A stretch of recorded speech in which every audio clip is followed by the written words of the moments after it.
Alright, we have here an Arp Omni 2. It's opened up. It's got an unusual problem. Hit any key and you get that one will cipher and eventually decay, but it triggers with every key every time. And unfortunately, it's not a voicing issue. This is a keying circuit issue. This board over here has the master oscillator on it, dividers, and some keying circuits. It's not very complex. It's diode keying, but that is going to involve the manual itself, and each key contact has a set of diodes on it, and they're usually either under the board or on one of the other boards. In this case, the keys appear to be brought up through ribbon cables, and we're going to have we're going to check the diodes first to see if anything is shorted or open. We're not going to do this with power on. It's going to be done with power off.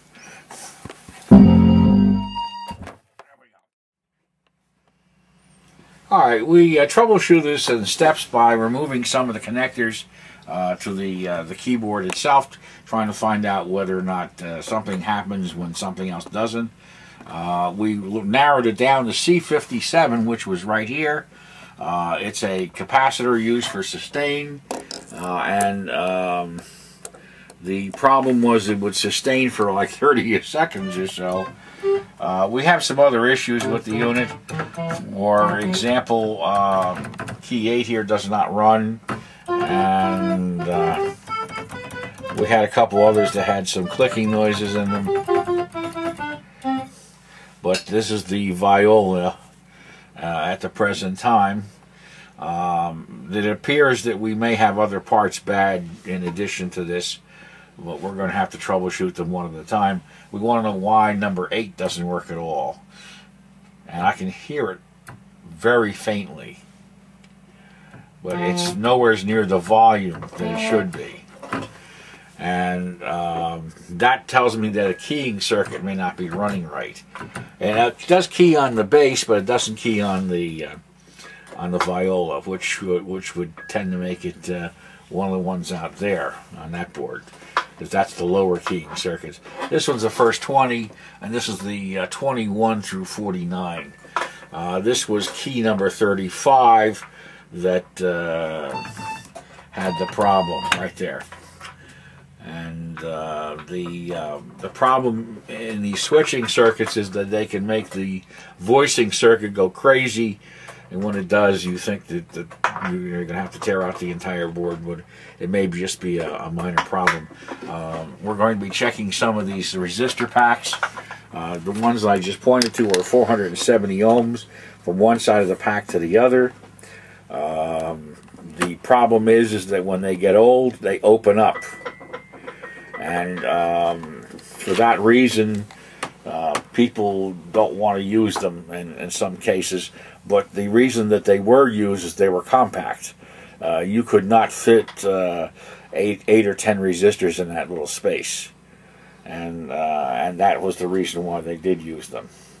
We're going to have to replace this tantalum. And you can see that the tantalum is shorted. It's on the resistance scale, 0.2 of an ohm. Alright, so we're going to replace this. You should replace it with a tantalum that's 22 microfarads at 25 volts.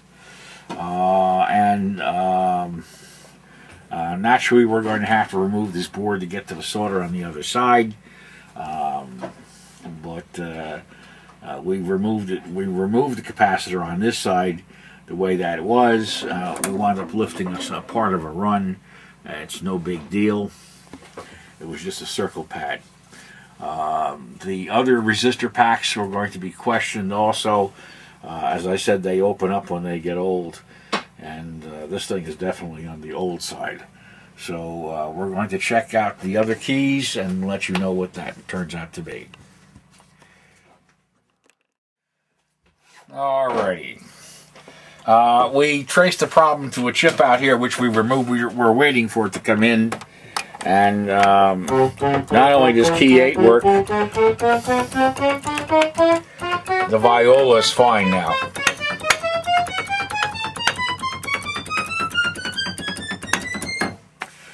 And because that chip is out, the couple of keys, 3 keys on the bass won't work until the chip is replaced.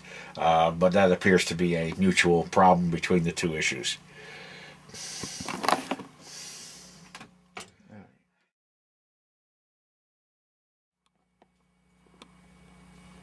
Alright, we had a problem where the chorus and phaser wasn't working. And even if you were to press this, it still didn't make any difference. We traced the problem to a defective wire run on the printed circuit board between pin 1 on one and pin 1 on the other. And